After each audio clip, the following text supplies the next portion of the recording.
welcome to another video on my 86 XJ6. Today I want to remove these chrome wheel arch liners. Everybody knows that they are a nightmare for collecting dirt, water, encouraging rust, so I want to pull these off and see just how bad the arches are. Other thing I want to do, check the head gasket. These are known for cracking heads, apparently the earlier ones crack liners, I don't know about these later ones. But I know for a fact that my cooling system is pressurizing. So now that I've got the engine running and hopefully running for a decent amount of time, I should be able to check the head gasket on it. Unlike previous videos, I am not going to use steel seal. I know it works, but if the head gasket's gone, my idea is to pull the head off of this and fix it properly. Let's start with this one, which should be the worst of them. As you can see, it pretty much fell off as soon as I touched it. I was getting ready for this video and thought I'll just have a look, see how they're attached. They're riveted on, which is annoying. I was hoping they'd just be some rusty screws, but I do have a drill to drill the rivets out. Let's have a proper look. You can see there is a lot of dirt in there. It is very bubbly. Hoping, yeah, you can see that in the camera. It's not very nice at all. It really isn't. You can see there, it needs an arch. I don't need to buy an arch, I need to buy a whole rear quarter because this is really bad. I spoke to the bodywork guy, the guy who does all my bodywork for me, because I don't have the patience. He suggested replacing the whole rear quarter. They're not readily available, but they are available for this. Annoyingly, the other side is the one that's more common, but I have found a few this side. They are quite expensive, so I need to do some saving up. But yeah, this is kind of what I expected. If anything, it's probably not quite as bad as I expected. That little section there looks absolutely fine. Shame I can't say the same for the rest of it. But yeah, that's not very nice. That is, the whole inner arch is gone now. So that's not good. Let's move on to passenger front.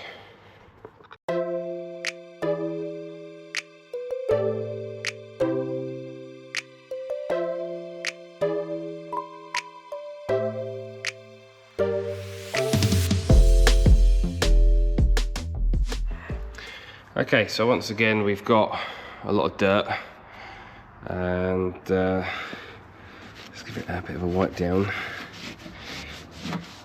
See, this is what was worrying me, is that there'll be an arch that's not too bad, but now it's got holes in under here where the rivets were. But it could be worse. It could look like the rear one. I'm actually quite pleased with that. I think that arch is absolutely fine. So yeah, I'll probably get the other ends of the rivets out, little blob of weld, grind it flat, and then when that rear corner's being painted, you can just blow in the arch. It's underneath, so it's not gonna, it probably won't show. That arch is in pretty good nick as well. I'm really in two minds. I hate these arches, but I know there's people out there that like them, and if you want to keep a Jag on the road and you've got rusty arches and you can't afford to repair them straight away, they probably are quite a good thing. Let me know if I'm doing Jaguar a disservice by selling these chrome arches. Let me know in the comments. Right, arch number 3.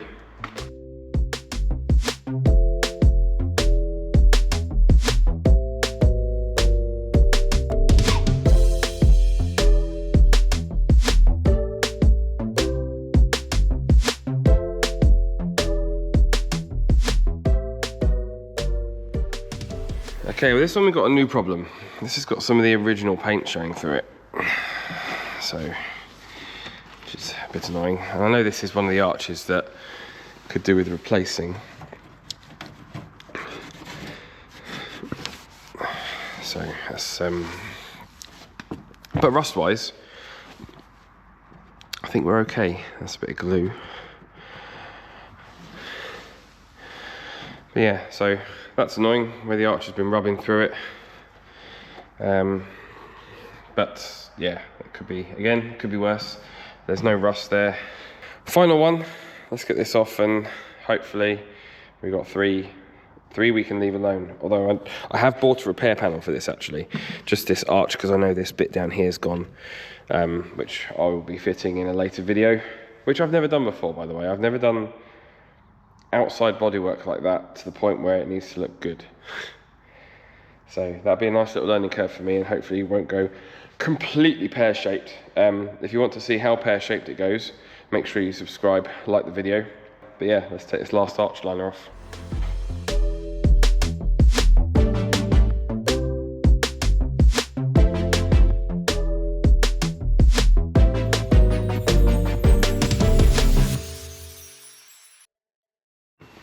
Right, the final arch. Start this end. This one's got blue. Oh, is that? It's a bit of sealant. Again, we've got paint coming through. I think that's paint. Oh, that's not paint. It's not paint. That's some kind of gluey sealant stuff, because that's coming off. Okay, I wonder if the front's the same. Is that also sealant? Yes, it is. Well, that's a result. It's not paint. Okay, rest of this dirt off. This one is bubbling. It's not too bad. This is what I was expecting from the front ones as well. It's not soft, it's just bubbly and not very nice. Whether these two rear arches are caused by the chrome trims, or if the chrome trims are fitted to hide the bubbly arches, I don't know. It doesn't really matter at the end of the day. It's all got to be repaired. So just pulling off. This is what I get like. As soon as I see crusty bits, I start pulling crusty bits off. So the arches are all off. I am quite pleased with what I found.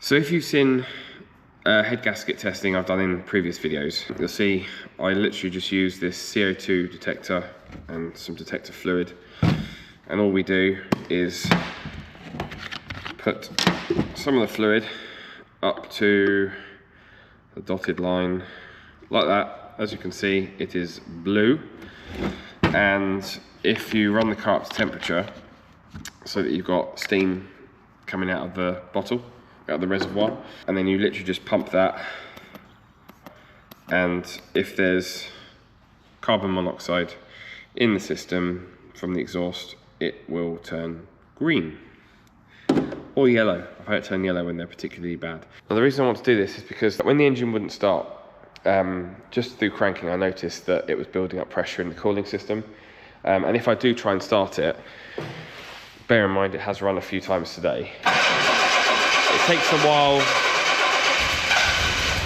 It cranks over for quite a while before running. Exhaust wise, there's not a lot of smoke, so that would be promising. Just because it's taking I'll turn this off for a minute. Just because it's taking a long time to crank over, that doesn't instantly mean it's head gasket failure. But I would like to check it out just to find out. Now, remember I said there wasn't much smoke coming out of the exhausts. Yeah, there's quite a lot. And it smells very sweet, which is normally a good sign of head gasket failure. See what happens if I pick the revs up a little bit.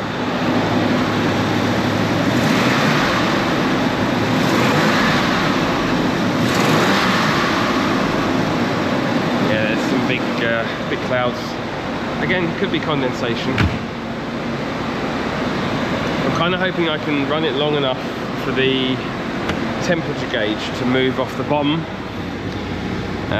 As you can see, we're still below 50 and we have very little fuel.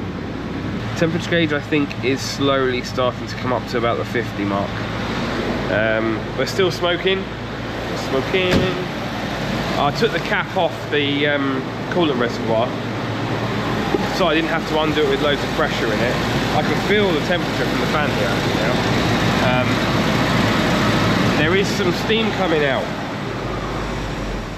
and we're probably about to run out of fuel. So let's quickly do this now while we can.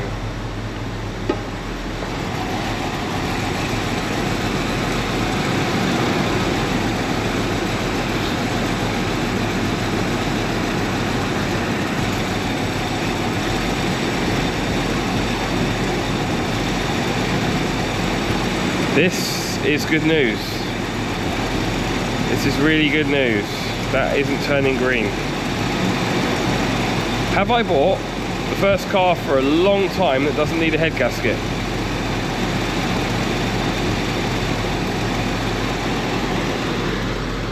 It's still blue. I don't know what the pressure is in there from cranking it over or whatever, but it's not head gasket. Oh, I'm so pleased about that. Not that it would have bothered me too much, but that's a big win. Let's turn her off.